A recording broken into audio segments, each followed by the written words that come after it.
Hey guys, welcome back to the channel. This event season in Seal of Fate is hotter than ever because we've got a shot at one of the most wanted genies, the super rare Pearl Panda. With a super cute look but lethal martial arts power, a lot of players are wondering if she's actually worth investing in. Alright, in today's video, we're going to dissect Pearl Panda's kit in detail, from her area of effect damage, her ability to reduce enemies' maximum hit points, to her insanely annoying stun mechanics. We'll analyze whether Pearl Panda can be the wild card that flips the match for your lineup. Okay, won't keep you waiting, let's jump straight into the first skill breakdown. Alright, now let's dive into the most important part, Pearl Panda's skill set. This is what truly makes her stand out in any lineup.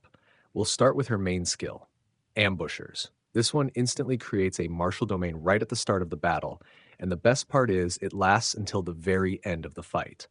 This domain does two main things. First, it helps Pearl Panda deal incredibly consistent damage. At the end of every round, she deals 20% genie damage to all enemies. And remember, this damage ignores defense. It might sound simple, but it's actually a continuous area of effect source of damage that opponents can't reduce with armor. It slowly eats away at the enemy lineup over time. Second, this martial domain gets upgraded, or as I like to say, unlocked to its full potential, once your team has unleashed 5 ultimates in total. At that point, Pearl Panda boosts both your front and back lines, increasing critical resistance for your front line to make your tanks tougher, and increasing critical rate for your backline so your damage dealers can hit harder. Basically, this skill both attacks and buffs, super versatile. Alright, let's move on to her second skill, where her debuffing power really shines. When Pearl Panda enters the battlefield, she immediately deals true damage equal to 10% of the target's maximum hit points to the enemy Meowmate in the back row. At the same time, that target is hit with a permanent short life status, reducing its maximum hit points by 10%. In other words, she targets the enemy's backline damage dealers and weakens them permanently right from the start, giving them less HP to work with throughout the fight. But that's not all. This skill also serves as a strong control tool. Whenever any enemy's HP drops below 45%, Pearl Panda has a 30% chance to inflict stun. This can trigger up to 3 times per battle, but trust me, it often kicks in at the most clutch moments, stopping an enemy's ultimate or interrupting their healing. This is where her surprise factor and comeback potential really come from. And finally, her exclusive skill, Furious Fist, usually activates at the end of the first round. This skill puts Pearl Panda into Limitless mode, and at the same time, all enemies are afflicted with Death's Door, which reduces their maximum hit points by 10% for 4 rounds. This is incredibly powerful because the HP reduction effect stacks with the short life debuff from her earlier skill. If a backline Meowmate gets hit by both, their max HP can be reduced by up to 20% right at the start of the battle. And while she's in the Limitless state, at the start of each round, Pearl Panda deals true damage equal to 5% of each enemy's maximum hit points to all enemies. Think about it. Area-wide true damage based on percent max HP is a nightmare for any team, especially those tank-heavy lineups with tons of health. That's Pearl Panda's unique and deadly skill kit in a nutshell. Now that we've broken it down, let's analyze her core strategic role in your lineup. With a skill set focused entirely on true damage and maximum HP reduction, Pearl Panda's core role isn't that of a burst damage dealer. She's more of a strategic debuffer who also brings sustained damage over time. Simply put, she's a hard counter to the current tanker meta and to teams with strong healing potential. Why? Because her damage scales off the enemy's maximum hit points. The more HP they have, the harder they get hit. On top of that, her constant max HP reduction makes enemy healers almost useless, since you're literally shrinking the total health pool they can recover. Now, let's break down the main strengths that Pearl Panda brings to your lineup. 1. Overwhelming true damage. This is her biggest advantage. She deals area-wide true damage almost constantly, completely ignoring the enemy's defense and magic resistance. 2. Unique weakening mechanic. Her ability to permanently reduce the enemy's maximum HP, especially the backline, is a super rare and insanely powerful mechanic. It creates an irreversible disadvantage for opponents in long fights. Number 3.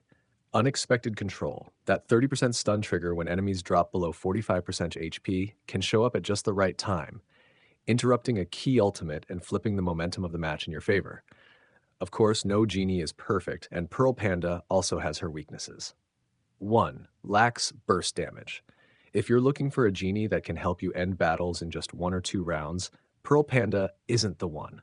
She needs time for her true damage and HP reduction effects to stack up. 2. Time-dependent performance. Although she deals instant damage at the start, her full potential shines in longer battles. If you're up against a high-speed, burst-heavy team that ends the match too quickly, she might not get enough time to fully shine. So that's the full rundown of her pros and cons. Next up, let's take a look at which Meow mates make the best partners to maximize Pearl Panda's true power. Since Pearl Panda specializes in true damage and max HP reduction, she pairs incredibly well with Meow mates that can synergize with her playstyle. 1. Other true damage allies. This is your top choice. When you add Meow mates who can also deal true damage or damage that ignores defense, you maximize Pearl Panda's overall chip damage effect. 2 units constantly dealing unavoidable damage can shred even the tankiest enemies in no time. 2. Fast ultimate support. Meow mates, remember the condition for upgrading Pearl Panda's martial domain? You need 5 ultimates to be used first. That's why Meow mates who can boost energy regeneration or reduce ultimate cooldowns are perfect partners. They'll help Panda activate her powerful front and backline buffs much earlier, giving your team a strong early advantage. Number 3. Durable tank or healing Meow mates. Since Pearl Panda's strategy revolves around attrition and endurance, your team needs to be able to survive long fights.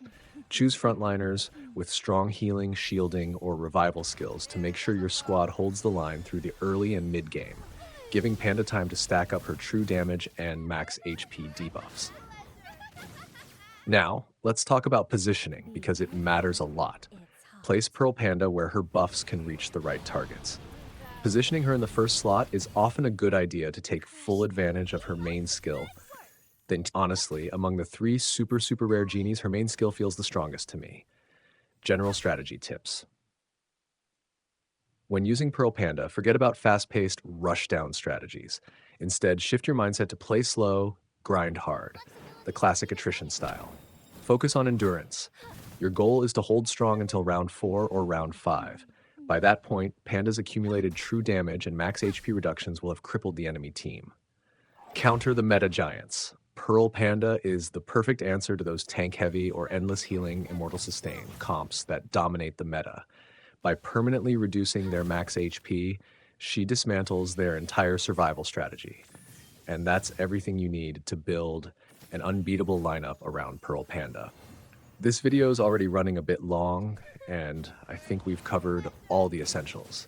If there's anything I missed or you've got your own insights, drop them down in the comments. I'd love to hear your thoughts. Thanks for watching, guys.